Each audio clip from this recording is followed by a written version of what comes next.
Rachel Martinez had answered hundreds of nanny advertisements, but none had ever included the warning that the single-father employer was dangerously handsome and that his 7-year-old daughter would ask, within minutes of meeting her, if Rachel was going to be her new mommy. What Rachel didn't expect was that by Christmas morning, she would be hoping the answer to that question might actually be yes. Before we dive into Rachel's heartwarming story of unexpected love and the family she never knew she was looking for, please take a moment to subscribe to our channel and hit that notification bell. Your support helps us bring you more beautiful romantic stories every week. Now, let's return to Pine Ridge, where a job interview is about to change 3 lives forever.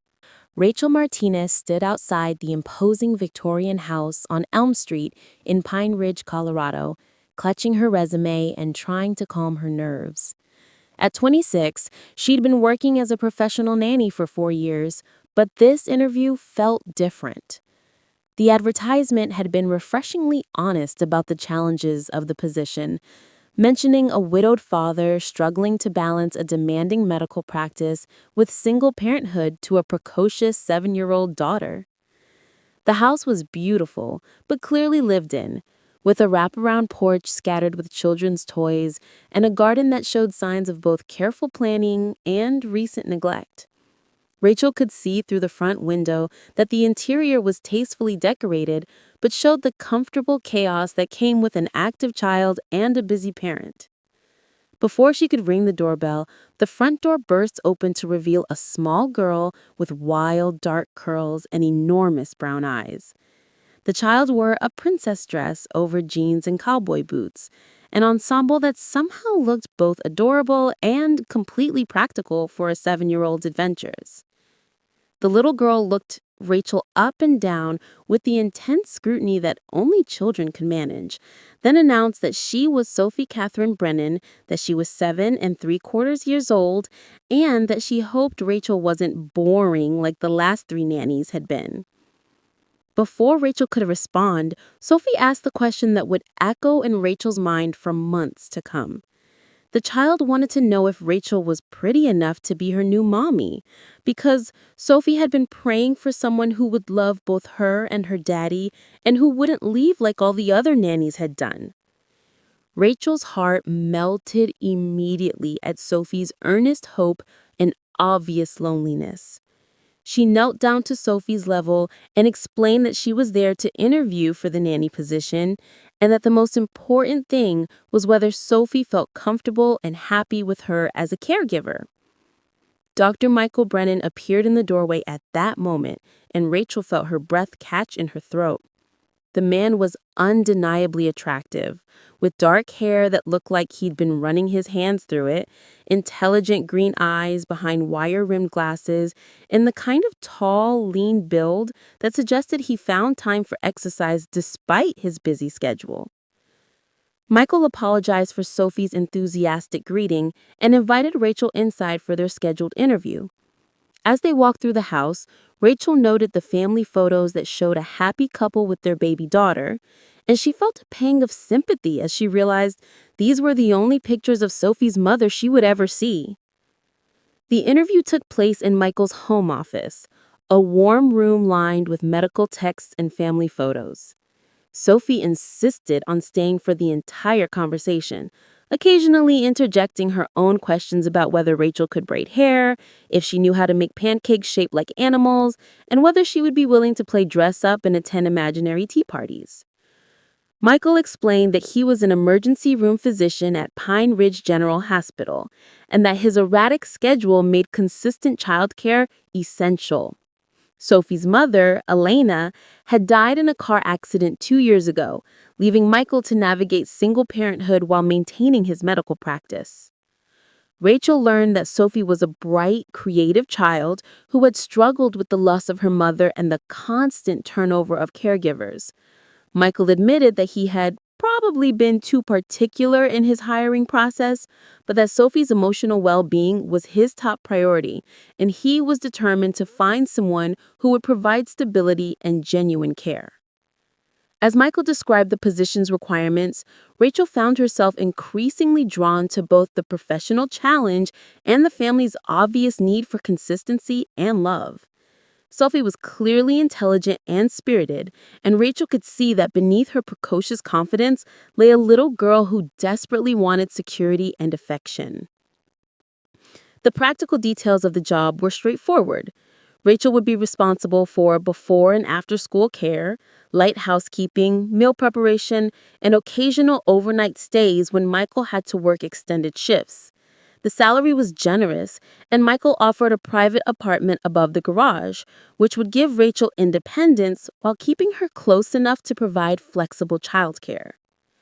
What struck Rachel most during the interview was the obvious love between Michael and Sophie, despite the challenges they were facing. Michael's patience with Sophie's interruptions and his genuine interest in her opinions about potential nannies showed Rachel that this was a father who truly prioritized his daughter's happiness over his own convenience. Sophie, meanwhile, clearly adored her father, but was hungry for female companionship and guidance.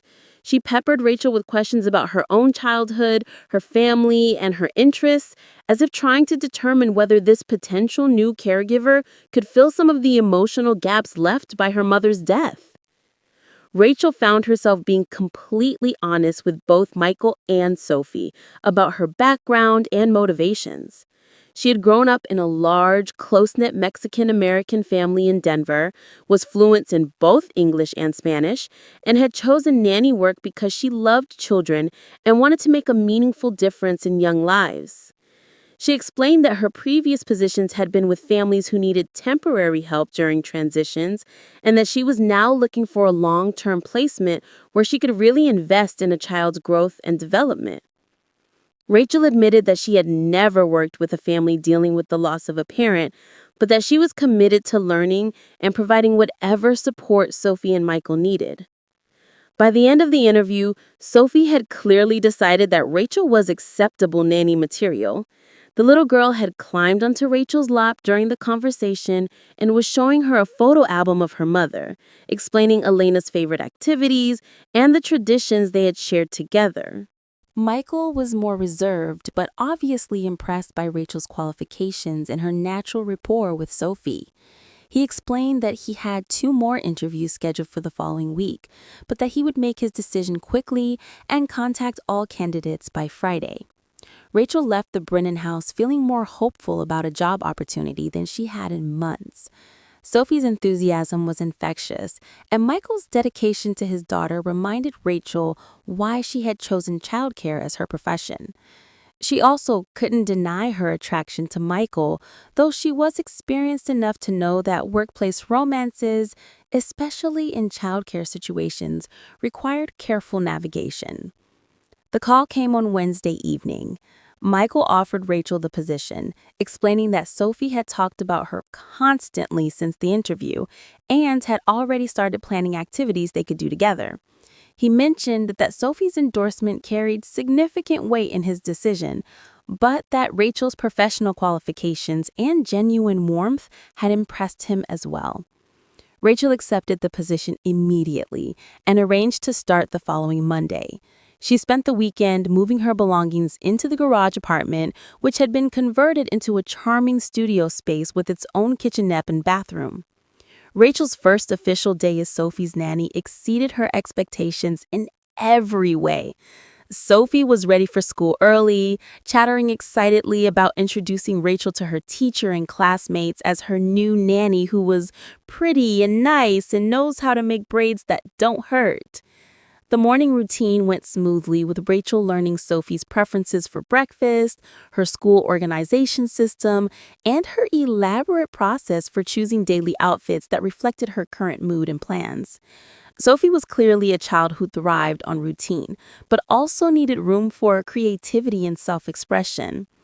After dropping Sophie at school, Rachel spent the morning familiarizing herself with the house's systems and beginning to establish the organizational routines that would help everything run smoothly. She noticed that while the house was clean, it lacked the kind of systematic organization that could make daily life easier for a busy single father. Rachel began implementing small improvements, creating a command center for school communications and activities, organizing Sophie's extensive art supplies, and establishing designated spaces for backpacks, shoes, and other daily necessities. She was careful to discuss these changes with Michael, wanting to enhance the routines without overstepping boundaries. The afternoon pickup from school went perfectly, with Sophie practically bouncing with excitement as she introduced Rachel to her teacher, Mrs. Morrison, and several classmates. Rachel was touched by how proud Sophie seemed to have a nanny who was young and energetic, and she could see that Sophie's enthusiasm was already making a positive impression on her school community. Michael arrived home that evening to find Rachel helping Sophie with homework at the kitchen table while dinner simmered on the stove. The sight of his daughter settled and happy, working peacefully with someone who clearly cared about her success, brought a look of relief and gratitude to his face that made Rachel's heart skip.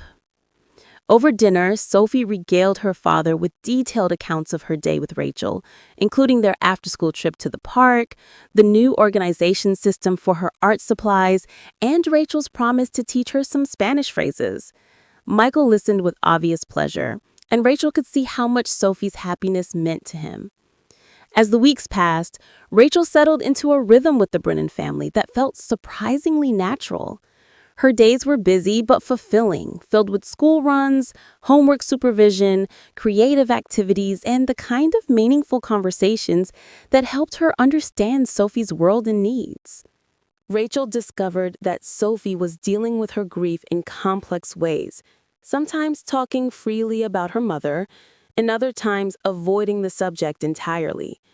Rachel learned to follow Sophie's lead, providing opportunities for memory sharing when Sophie seemed ready, while also helping her build new traditions and experiences that honored her mother's memory without being overshadowed by loss.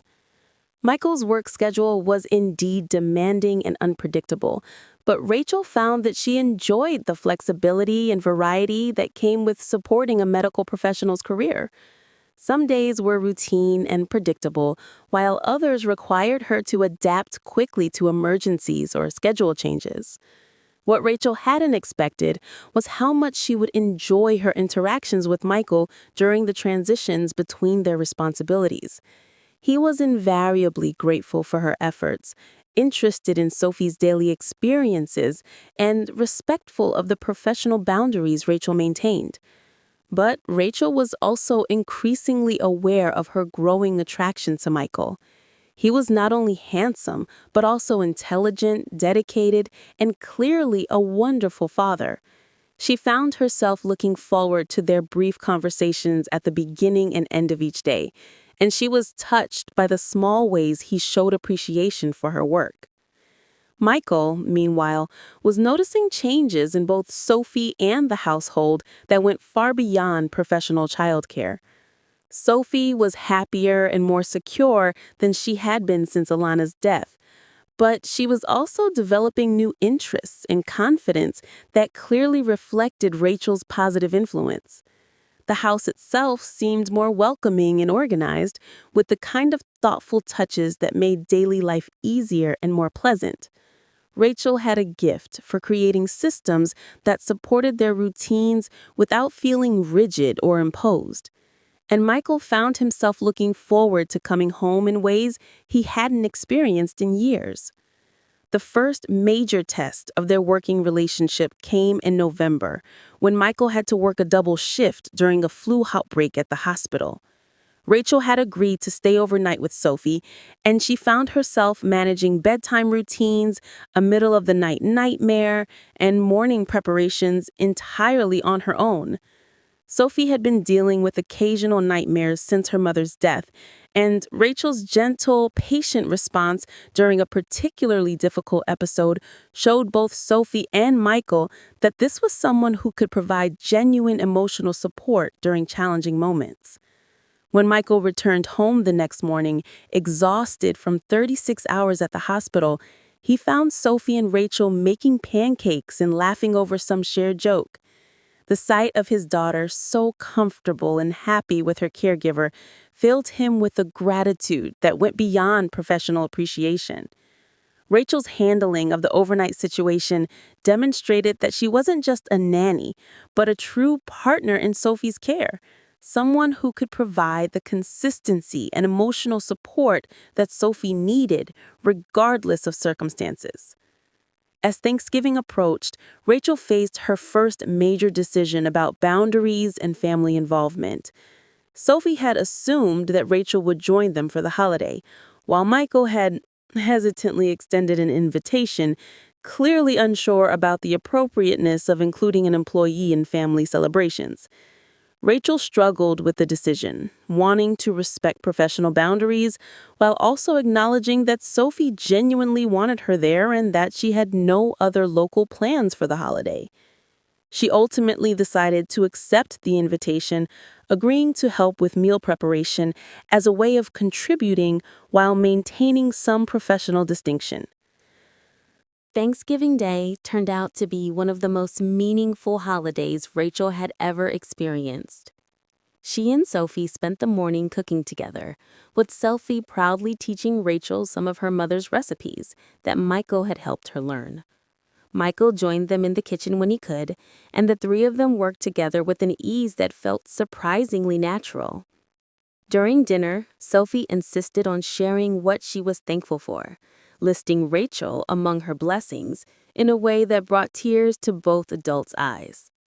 Michael expressed his gratitude for Rachel's care and dedication, and Rachel found herself admitting that working with the Brennan family had become one of the most rewarding experiences of her professional life. After Sophie went to bed, Rachel and Michael cleaned up together, their conversation flowing easily from Sophie's development to their own backgrounds and interests. Rachel learned that Michael had met Alina in medical school and that they had planned to have more children before her unexpected death changed everything.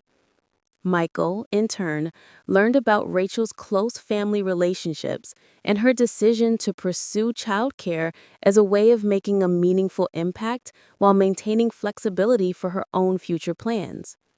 The conversation was the longest and most personal they had ever shared, and both of them felt the boundaries of their professional relationship shifting in subtle but significant ways. December brought new challenges and opportunities for growth. Sophie's school Christmas pageant required costume preparation and rehearsal attendance, activities that felt more like family responsibilities than professional duties. Rachel found herself fully invested in Sophie's excitement and success, attending the performance with the pride and anxiety of a parent. Michael managed to rearrange his schedule to attend the pageant as well, and Rachel was touched when Sophie insisted on introducing both of them to her classmates and teacher as the most important adults in her life.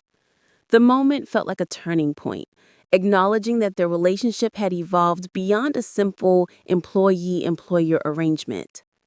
The week before Christmas, Sophie began asking increasingly direct questions about whether Rachel would stay with them permanently and whether there was any possibility that she might become part of their family in a more official capacity.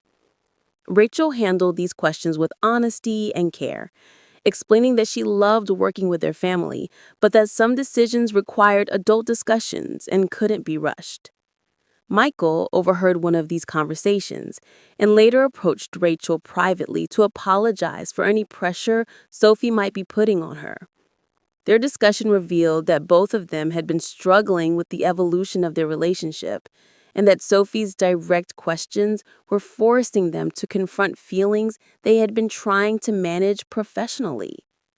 Rachel admitted that she had developed deep feelings for both Michael and Sophie, but that she was concerned about the appropriateness of a romantic relationship given her professional role and Sophie's emotional vulnerability. Michael confessed that he had been fighting his attraction to Rachel for months, worried about the impact on Sophie if a relationship didn't work out, but also increasingly aware that Rachel had become essential to both their happiness and stability. Their conversation was interrupted by Sophie, who announced that she had been eavesdropping and wanted to participate in any discussion about their family's future. The 7-year-old's directness forced both adults to confront the reality that their feelings for each other were obvious to everyone, including the child who would be most affected by any changes in their relationship. Sophie made her position clear. She wanted Rachel to be part of their family permanently, both as her caregiver and as her father's partner.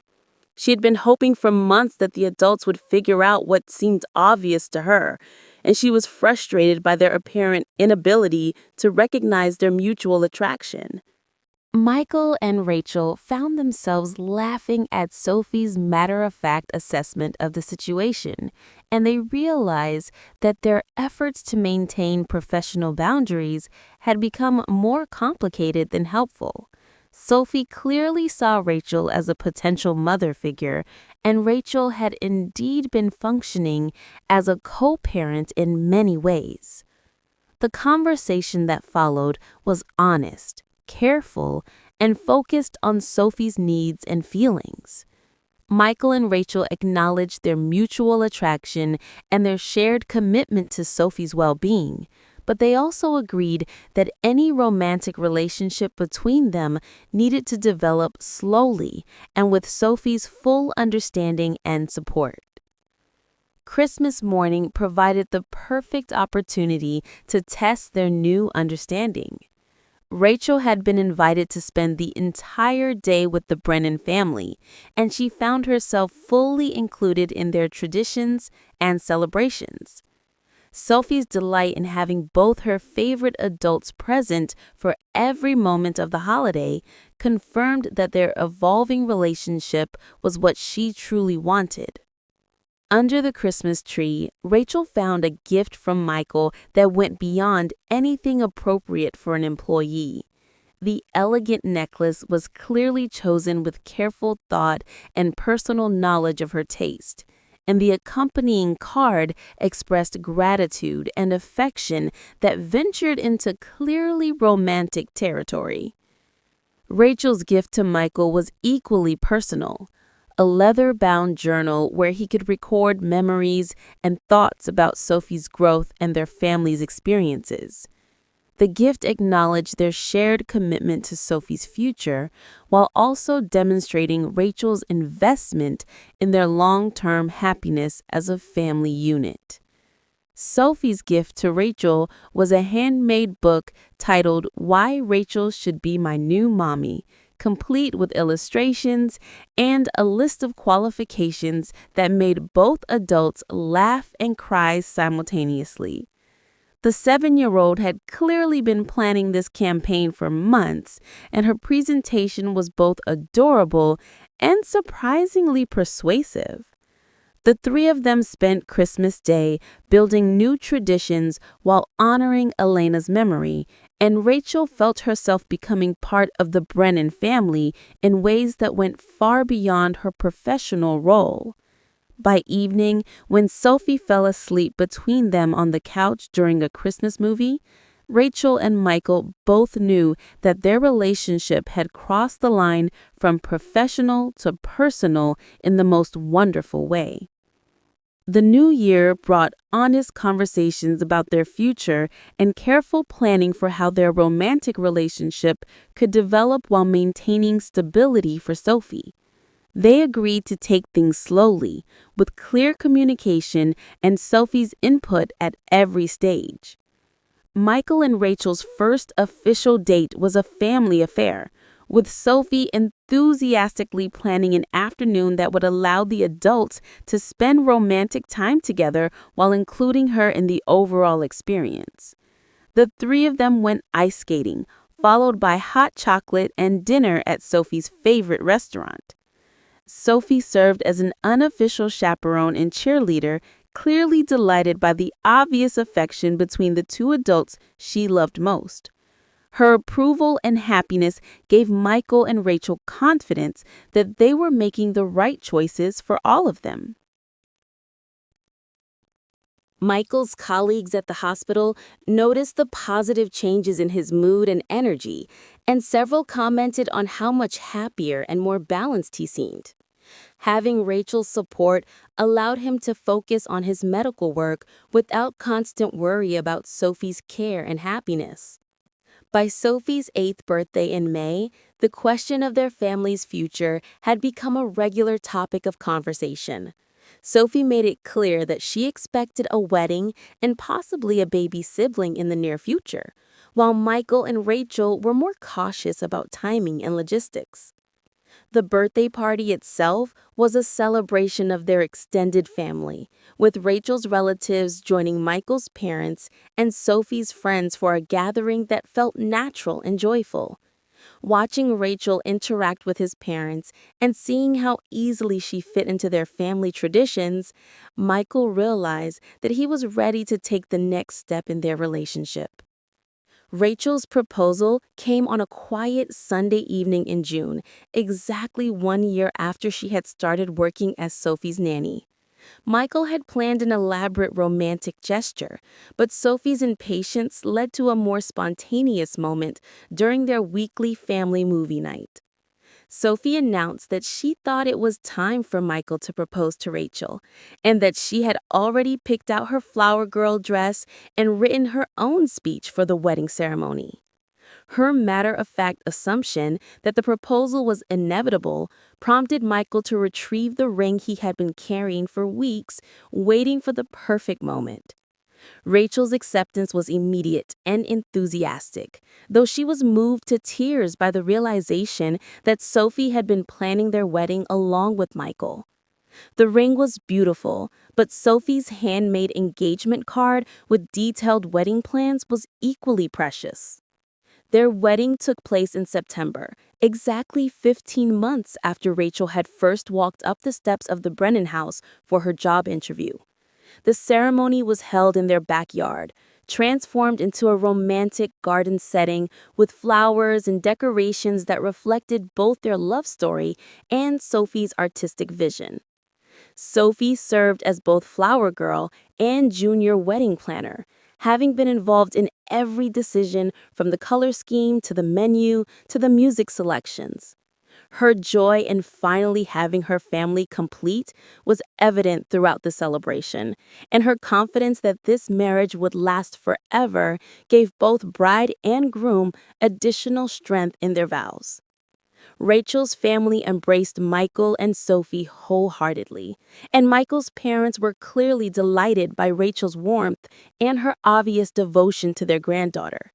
The wedding felt like the joining of two families rather than just two individuals, creating an extended support network that would benefit everyone.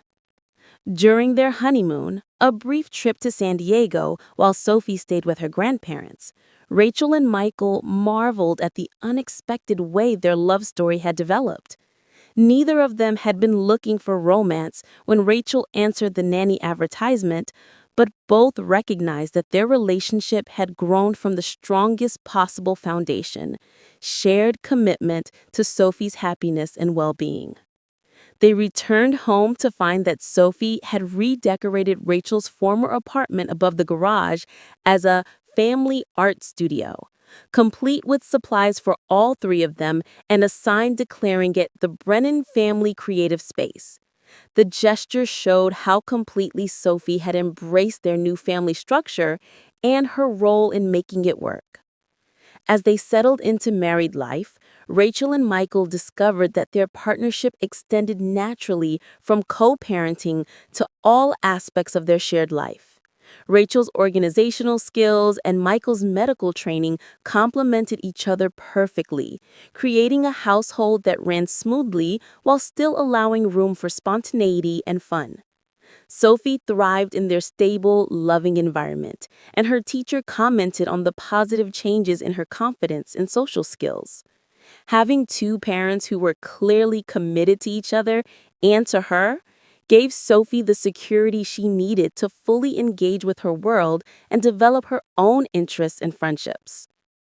The first major test of their marriage came during Michael's busiest season at the hospital when flu season combined with staffing shortages to create weeks of long shifts and high stress.